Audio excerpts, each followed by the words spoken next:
Yes. Thank you, Speaker Madam, for giving me the floor.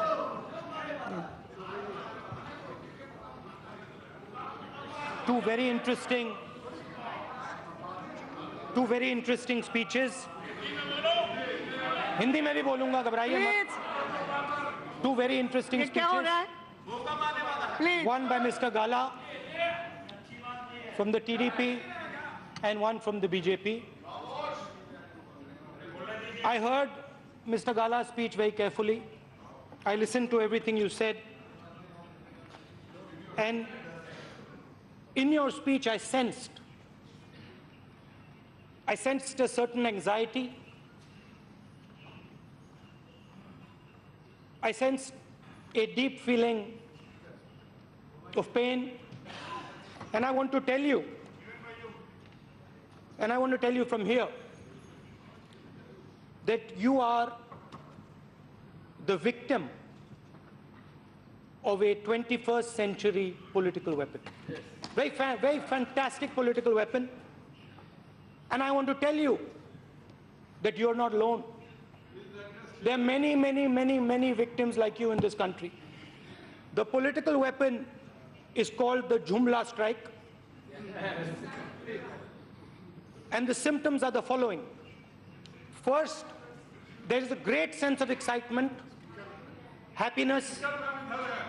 There's a great sense of happiness, excitement. Then there is a feeling of shock. And after that, there are 8-hour-long speeches. Now, who else are victims of the Jumla strike? The Kisans of the country. Speaker ma'am, the Kisans of the country, the youngsters of the country, the Dalits, the tribals, and the women of the country. आपने बोला कि प्रधानमंत्री के शब्द का मतलब होना चाहिए, और यही सवाल पूरा हिंदुस्तान आज पूछ रहा है.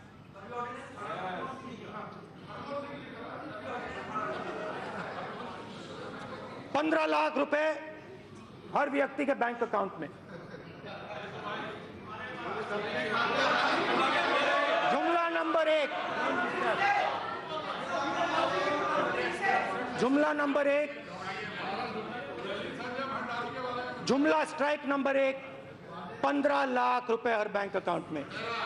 जुमला स्ट्राइक नंबर 2 करोड़ युवाओं को हर साल रोजगार पे चलते हैं. 2 करोड़ युवाओं को रोजगार देने की बात की थी. आप कौन सी दुनिया में हैं?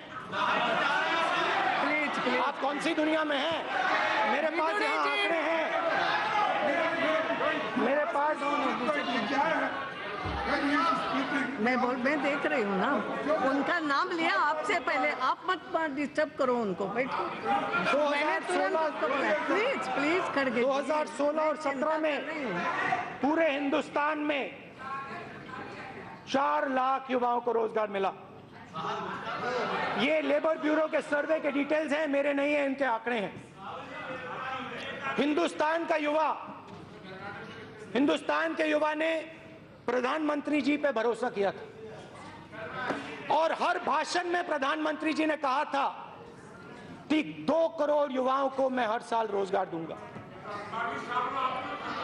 और सच्चाई है कि सिर्फ 4 लाख युवाओं को रोजगार मिला है. दूसरे तरीके से कहता हूं, जो काम चाइना 50,000 युवाओं को 24 घंटे में रोजगार देता है, उसी काम को आप लोग 400 युवाओं को 24 घंटे में काम देते हो. यह सच्चाई है इनके खोखलेपन की, यह सच्चाई है इनके शब्दों की. और जहां भी जाते हैं रोजगार की बात करते हैं. कभी कहते हैं पकौड़े बनाओ, कभी कहते हैं दुकान खोलो, रोजगार कौन लाएगा? रोजगार स्मॉल एंड मीडियम बिजनेसेस लाएंगे, छोटे दुकानदार लाएंगे, कंस्ट्रक्शन इंडस्ट्री में आएंगे। और आपने क्या किया? आपने क्या किया? पता नहीं क्या हुआ, कहां से मैसेज मिला, क्या हुआ? 8 बजे रात को काले धन के खिलाफ प्रधानमंत्री जी ने एक्शन लिया, डिमोनेटाइजेशन किया।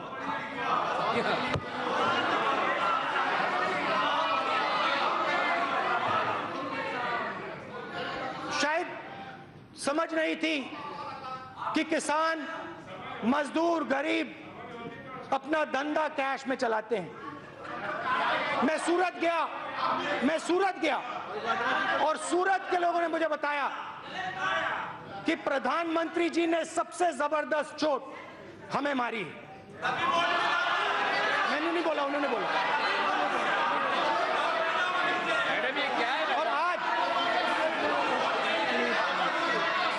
और आज बेरोजगारी हिंदुस्तान में 7 साल से सबसे ज्यादा है। ये है नरेंद्र मोदी जी का, प्रधानमंत्री जी के शब्दों का सच।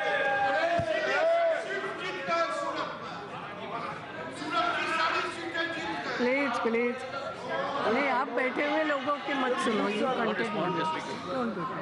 मगर वहां नहीं रुके। जीएसटी कांग्रेस पार्टी लाई थी,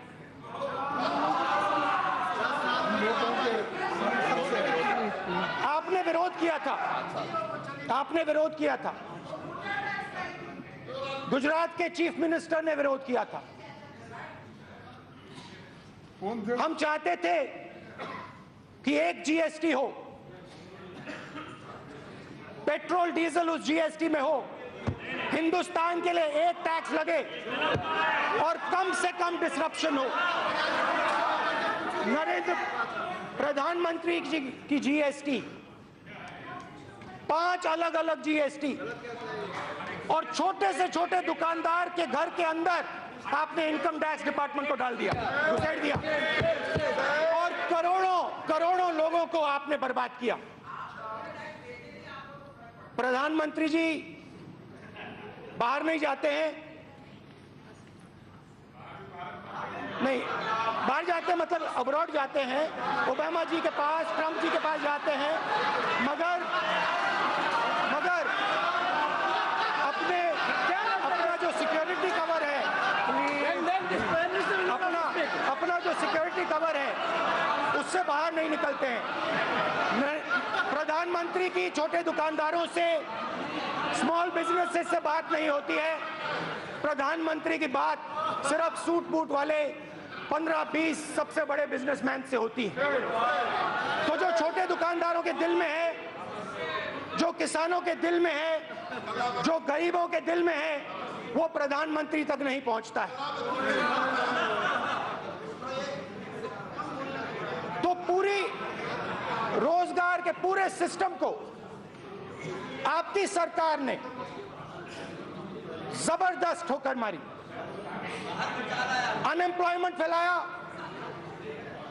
और जैसे मैंने कहा, जो पहले पैसा कमाते थे छोटी दुकान चलाकर, छोटा बिजनेस चलाकर, मीडियम साइज बिजनेस चलाकर, उनकी जेब के अंदर आपने हाथ डाला और उनका पैसा आपने छीन लिया। इस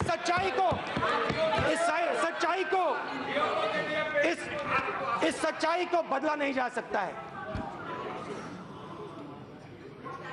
और आपने बिल्कुल सही कहा, जियो के इश्तिहार पे प्रधानमंत्री जी का फोटो आ सकता है, और वो जो शक्तियां जो इनकी मदद करती हैं, और वो 10-20 बड़े बड़े बिजनेसमैन हैं, उनके लिए ये सब कुछ करते हैं। मगर बाकी हिंदुस्तान के लिए, गरीबों के लिए, कमजोरों के लिए दिल में थोड़ी सी भी जगह नहीं है।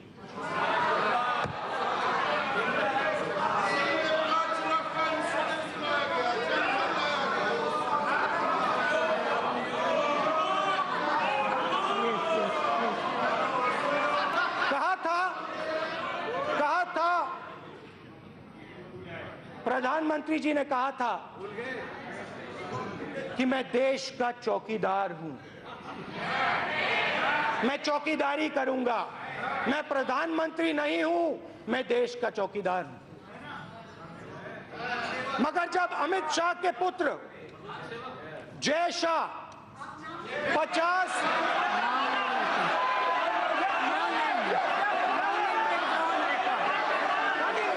किसी का भी नाम नहीं निकाल दिया, बोल दिया। नो नेम अध्यक्ष महोदय, क्या प्रॉब्लम है लोगों को? नो नेम नो नेम जब बोल दिया। जय शाह नाम नहीं जाएगा। आप बैठिए। अध्यक्ष महोदय, हमारा नाम किया राकेश सिंह ने, हमारा नाम किया अध्यक्ष महोदय, राकेश सिंह ने इंदिरा जी का नाम किया, राजीव जी का नाम नाम किया। नहीं जाएगा रिकॉर्ड में। जब प्रधानमंत्री के मित्र के पुत्र, जब प्रधानमंत्री के मित्र का पुत्र नहीं जाएगा। Nothing. 16,000 बार अपनी आमदनी को बढ़ाता है 3 महीने में, तो प्रधानमंत्री के मुंह से एक शब्द नहीं निकलता है।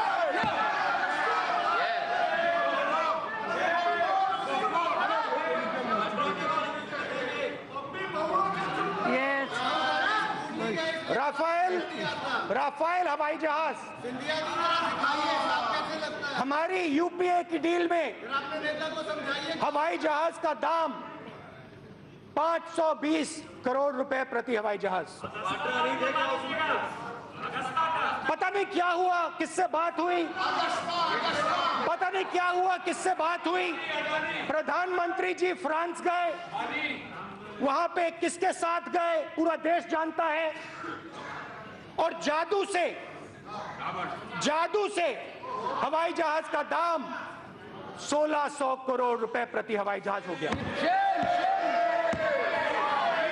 डिफेंस मिनिस्टर यहां बैठी हैं, डिफेंस मिनिस्टर यहां बैठी हैं, उन्होंने पहले कहा कि मैं देश को हवाई जहाज का दाम बताऊंगी, पब्लिक में कहा, उसके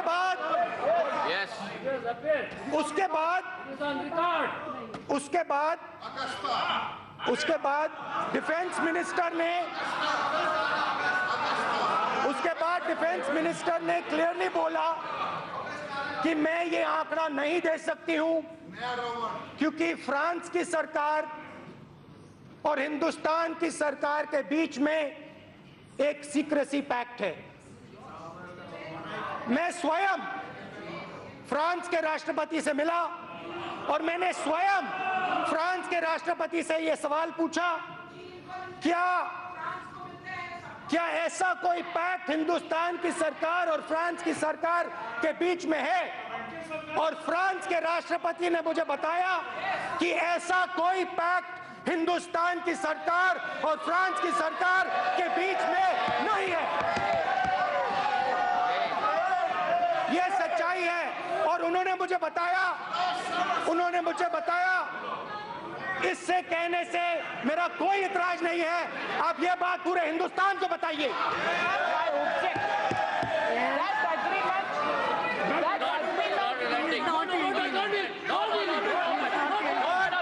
और सीधा नरेंद्र मोदी हिंदुस्तान के प्रधानमंत्री के दबाव में आकर प्रधानमंत्री के दबाव में आकर निर्मला सीतारमण जी ने देश को झूठ बोला है। किसकी मदद हो रही है, क्यों मदद हो रही है? निर्मला जी, प्रधानमंत्री जी, आप देश को बताइए।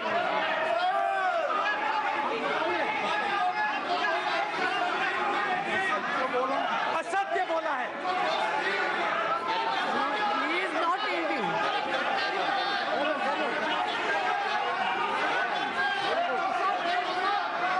उसके बाद जब ये निर्णय लिया गया, Yes, 1 minute. What is it? No, madam.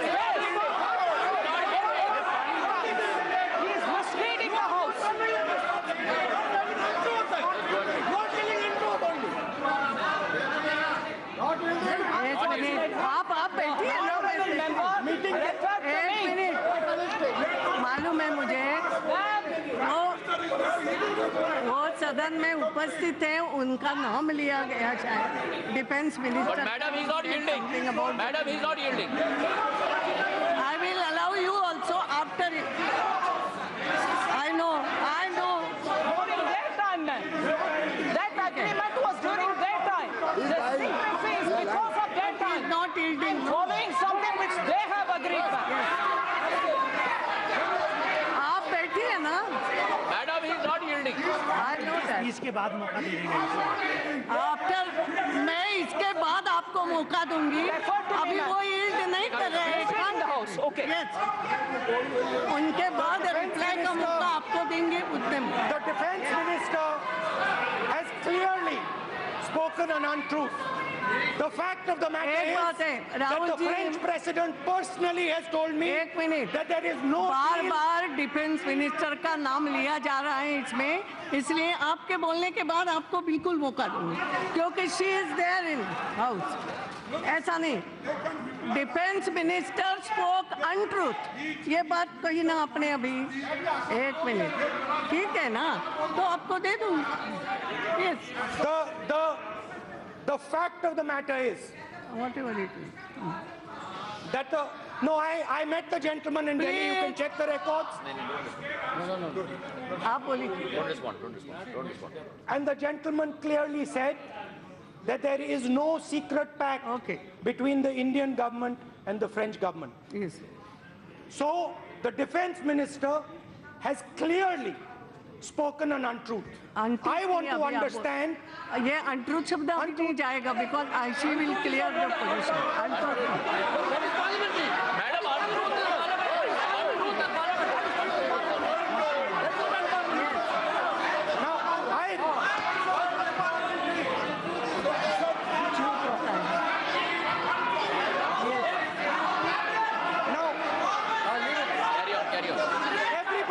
everybody understands. हो गया, मैंने बोला है ना। Yes, Everybody understands the relationship the Prime Minister has with certain business people. Everybody knows it. Everybody understands and everybody can see the amount of money that goes into the marketing of India's Prime Minister. And everybody understands who it comes from. One of those people was given the Rafael contract, and he benefited thousands and thousands and thousands of crores. The contract was taken away from HAL. Madam, he cannot make unsubstantiated.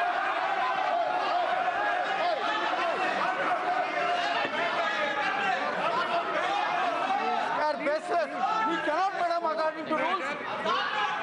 एक एक शब्द को नहीं, मैं देख रही हूँ। And the gentleman, the gentleman benefited to the tune of approximately 45,000 crore rupees. This is the truth. Now the Prime Minister must explain, and he must answer in this House, whether the Cabinet Committee for Security took this decision or not. The Prime Minister must also explain why this contract was taken away from HAL and the youngsters of Karnataka and given to a businessman who had a debt of 35,000 crores and has never ever built an aeroplane in his life. Now these are the things that the Prime Minister of India must explain. He must explain why a businessman has been favored. I know, I can see he's smiling, but there is a touch of nervousness in the gentleman. There is a touch of nervousness in the gentleman, and he is looking away from me. I can understand that. And now he cannot look into my eyes. He cannot look into my eyes. I can see that. How can it be? Because the Prime Minister has not been truthful. That is the fact. Now, let me move on. Let me go down the list. The idea of demonetization was to damage and reduce 1 minute. What point of order you have? Madam, very unfortunate. I'm quoting the rule. I'm quoting the rule. Madam, I'm speaking under Rule 3. I am drawing your attention to Rule 353. 353. The 353 very specifically says, Madam, no allegation of a defamatory or incriminatory nature shall be made by a member against any person unless the member has been given adequate advance notice to the Speaker and also to the Minister concerned, that includes Prime Minister also, so that the Minister may be able to make an investigation into the matter for the purpose of a reply, provided that the Speaker may at any time prohibit any member from making such allegation if the Speaker is of the opinion that such allegation is derogatory to the dignity of the House or no public interest is served by making such allegation. Madam, what Sri Rahul Gandhi is doing is he is throwing the rules of the procedure to four winds and speaking. He is speaking everything baseless, without any substance, far from the truth. There is no document or anything to support frivolous charges. I know the entire family doesn't care for the Constitution. They don't care for the rules of the procedure also. They don't care for the Parliament also. पूरे देश ने अभी देखा है, मैंने प्रधानमंत्री के बारे में साफ साफ बोला है और प्रधानमंत्री अपनी आंख मेरे आंख में नहीं डाल सकते हैं। ये सच्चाई है। कभी उधर देख रहे थे, कभी उधर देख रहे थे, मगर सच्चाई है, सच्चाई है। चलिए चलिए,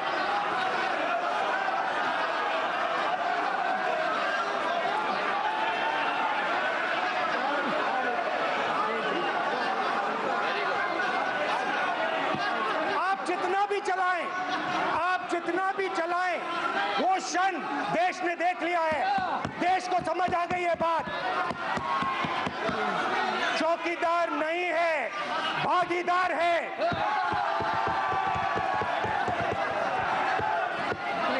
अब चलते हैं फॉरेन पॉलिसी पे। थोड़ा फॉरेन पॉलिसी के बारे में बोलते हैं।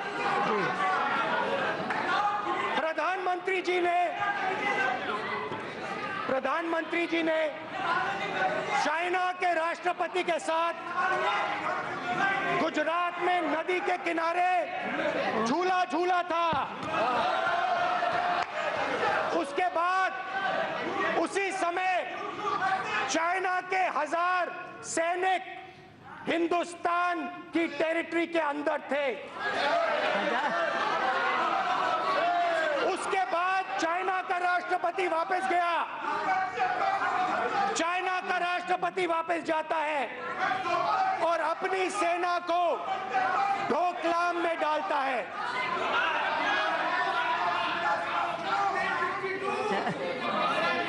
हमारे सैनिकों ने अपनी शक्ति दिखाई। ठहरिए। हमारे सैनिकों ने अपनी शक्ति दिखाई और वो चाइना के सामने खड़े हुए। ये भी मगर उसी के कुछ दिन बाद प्रधानमंत्री जी चाइना जाते हैं और बिना एजेंडा के वुहान में चाइना के सामने कहते हैं कि बिना एजेंडा बात होगी, डोकलाम को हम यहां नहीं उठाएंगे। बिना एजेंडा नहीं था, ये चाइना का एजेंडा था। और चाइना के सामने जो हमारे सैनिक खड़े हुए, वो काम हमारे प्रधानमंत्री नहीं कर पाए और सैनिकों का प्रधानमंत्री ने धोखा दिया। ये सच्चाई है, इसको बदला नहीं जा सकता है।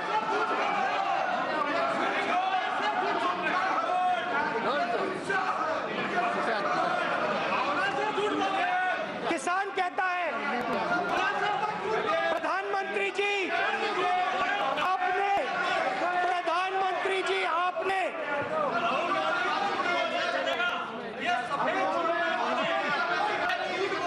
प्रधानमंत्री आपने 2.5 लाख करोड़ रुपए हिंदुस्तान के सबसे अमीर 20-25 उद्योगपतियों का कर्जा माफ किया। प्रधानमंत्री जी हिंदुस्तान का किसान कहता है माफ, आपने उनका किया। हाथ जोड़ के आपसे कहता है हमारा भी थोड़ा सा माफ कर दीजिए। और फाइनेंस मिनिस्टर कहते हैं नहीं नहीं नहीं नहीं नहीं, किसान का कर्जा माफ नहीं होगा, सबसे बड़े उद्योगपतियों का होगा, किसान का नहीं होगा, क्योंकि तुम लोगों में शक्ति नहीं है, तुम लोगों में दम नहीं है, तुम लोग सूट नहीं पहनते, बूट नहीं पहनते।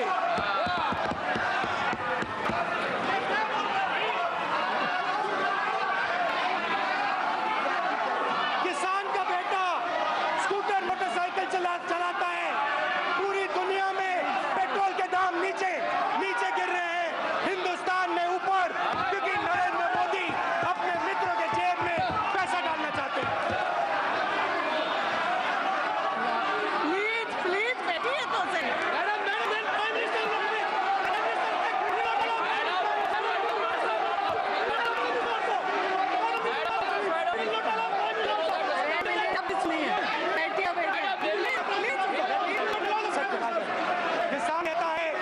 किसान कहता है मैंने प्रधानमंत्री को अपना वोट दिया। देखिए बैठिए प्लीज एवरीबडी।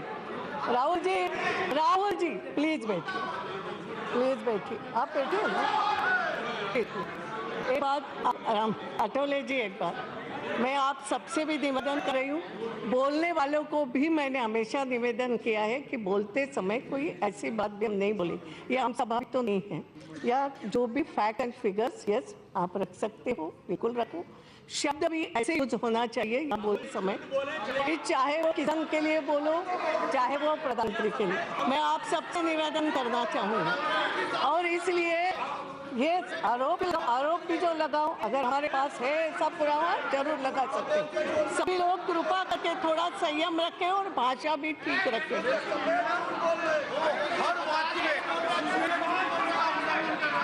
मैं देखता हूँ ऐसी कोई ऐसी बात नहीं आई है, हमारा पास भी है, हमारा पास भी प्लीज क्या होगा, क्षमा करिए, वो हर बार रूल्स का उल्लंघन करेंगे, कोई सबूत नहीं है। डरो मत, एक मिनट, डरो मत, आप भी बैठिए, मैंने कहा डरो मत,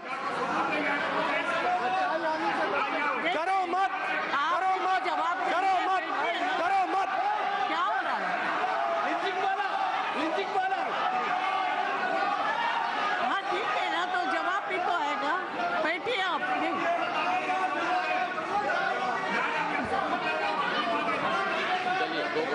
उसके बाद वो जो कह रहे हैं उसका कोई तथ्य है, सबूत है, वो सदन के सामने पेश करना चाहिए, नहीं तो ये अनाप शनाप बोलने के लिए वो क्षमा याचना करना चाहिए। एक बात आप क्षमा please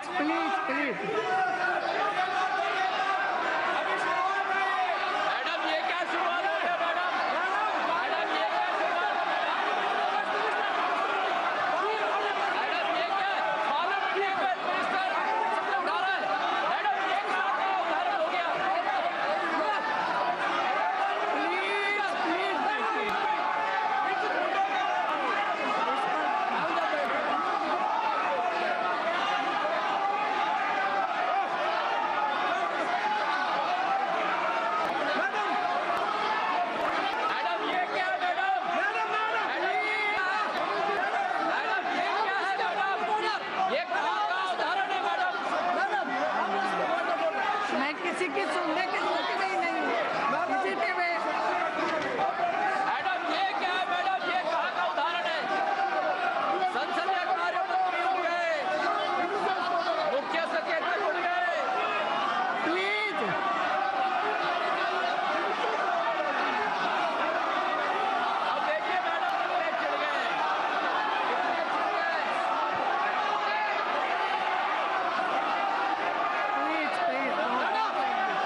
going to meet again at 1:45.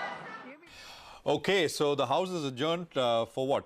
10 minutes? 1:45 is what I heard. The Speaker of the House saying that the House is adjourned for the next till about 1:45 when I guess it reconvenes. But with me is my colleague Anisha. Anisha, I doubt that anything that we'll put out on air over the next 20 minutes will be as gripping as what is going on. Yes, definitely. In the House. With, of course, a few entertaining moments as well. I mean, lighter moments as well. But I mean, the speech by Rahul Gandhi, I guess, resumes at 1:45 when the session begins again. And we will be on it when that starts. Let's bring in Ashwini Gujral right now to talk about what he's making of things as far as markets are concerned. We were up about 50-odd points for most part of the day. We're about 38, 39 points higher, so no big shake-off. Ashwini, afternoon. I mean, your sense on the Nifty, large caps and mid-cap indices? Well, there has been some sort of profit booking. So the idea here should be that maybe going into the close, the market could drift lower. So that way, taking some more short positions may not be such a bad idea, but something seems to have changed, with the starting of this no confidence move. So for the moment, we are now short on Bank Nifty. We went long in the morning and taken those profits off. Bajaj Auto for the moment is a sell with a stop of 2900, target of 2780. Srey Infra is a sell with a stop of 56, target of 50, and Jubilant Food is a buy with a stop of 1465, target of 1520. Fair enough. Ashwini, appreciate joining in. Quick conversation, but we will have back on the top of 2:30, that is closing bell, and of course Ashwini stays on over the last hour or so of trading action. Okay, we'll take a very quick break here. 41 points on the Nifty, so it's pretty steady. We come back and we will speak with the management of Dilip Bilcon. They've essentially received a provisional completion certificate for the Chhattisgarh project. But more importantly, I think the stock has seen a pretty scary ride over the last 1.5 odd months or so. What's going on? Rohan Suryavanshi is going to be with us.